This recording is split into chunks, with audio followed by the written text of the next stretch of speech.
Kyenyinza okwongerako okwo Farida ku bimu ebiyinza okutuyamba okututuusa ku buwanguzi, njagala okukakasa Abannayuganda bonna abali mu kutulaba nti ekintu kye bayita hard work tekimala.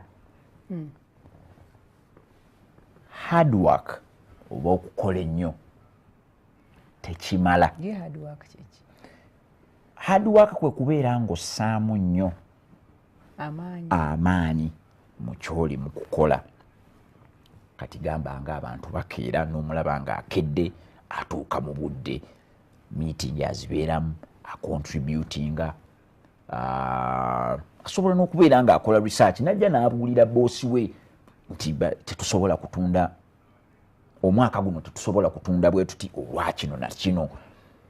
Ayagala era omulaba ateekamu buli kimu, alina kye twandiyise hard work. Si kwe kugenda ositula wirubaalo ozijja ku kizimbe bw'ozitwala ku kirala owanditiseeko 4 n'oteekako 8 ya hard work. Omanyi egenda n'ebeera nti abamu bakozesa amaanyi, ati bw'aba asitula nga mwetisi naye nga gwe mulimu gwe aba ataddemu, naye kye bayita hard work tekikyasobola kumala. Ku hard work tulina okwongerako strategy.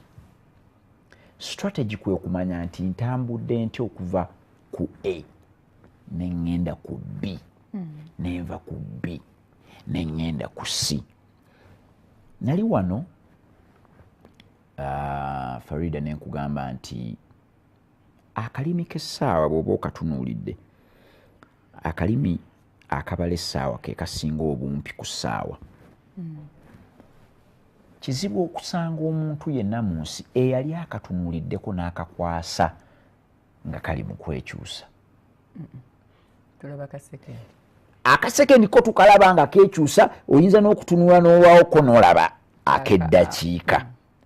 Naye akessaawa tewali akakwasa, naye gwe buli lw'ogatunula ogenda okuyitawo nga katambudde, nga katambudde, nga katambudde.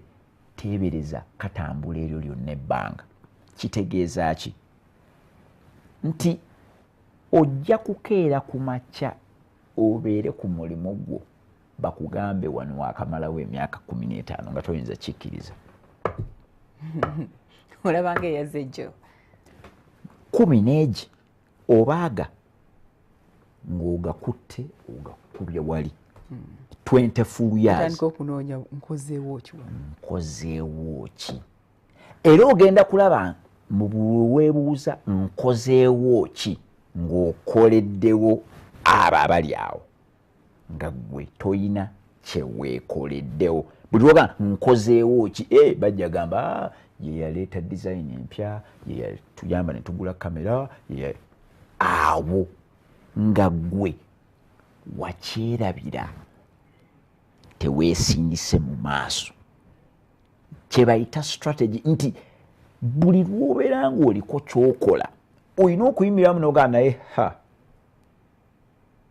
nva ntya mu kufuna 20,000 ngende ku 27.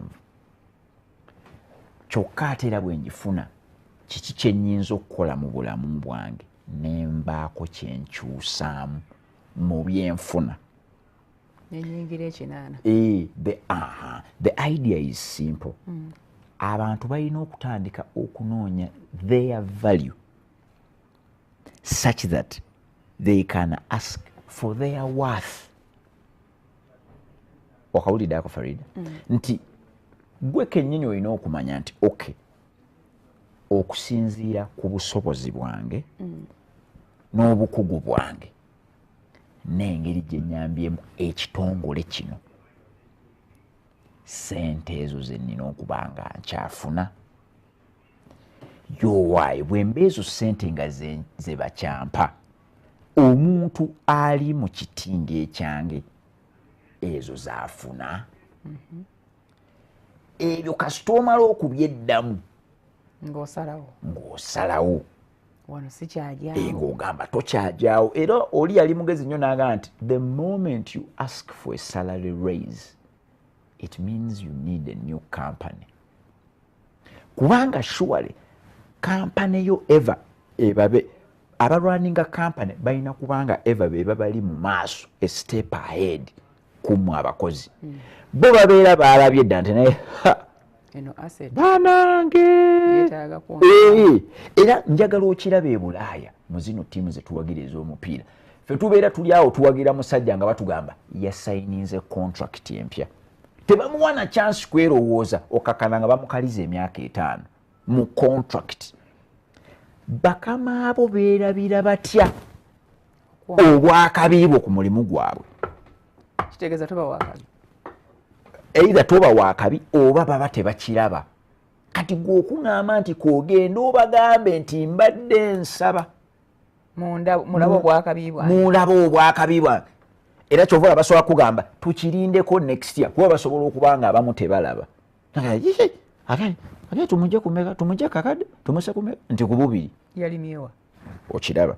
So the plan is tulina okunoonya our value. Bwe tumala okunoonya our value tugezeeko okusaba our worth yo kuyinza okuba togimanyi ni genda ogezeeko okubuuza mu katale wabweru nti naye bannaaye mwe abali wano awo okwetikka seminti mweyo bagaba meka nti wane akasawo ka seminti bakeetikkira 5 nti eri bampa 2 ate nga naye nsitula obusawo bwe buti awo bootegedde worth yo. Kati buli gye tukoma okumanya our worth kituwa omukisa okujja okuraisinga bba bwe tusobola okuraisinga bba tusitula ebyenfuna byaffe. Okay. Waliyo ebirala?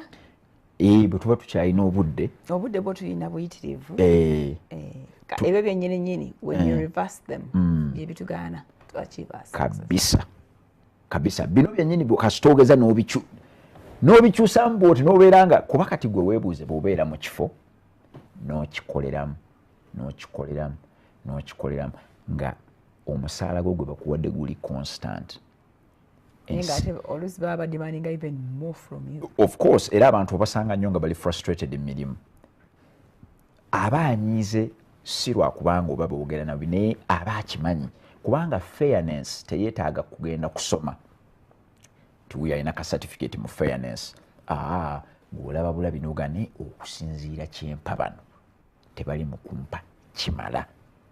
Kati bwe bakuwa omusaala gwo ne gufu nabe ekigendererwa kyabwe si kyakuwa kimala kubanga baagala okufissa which is true naye kyandibadde nti buli lw'obayamba n'ositulamuko ku nfuna yaabwe twandirabye nga naawe eyo esitukamu. Nze kitunzi najja tutunda akakadde kamu tutunda obukadde 10 lwaki bakyampa 40 balina nange okunsituliramu ne bwe buli lwe bansituliramu kinyamba nange okutuuka ku biruubirirwa byange.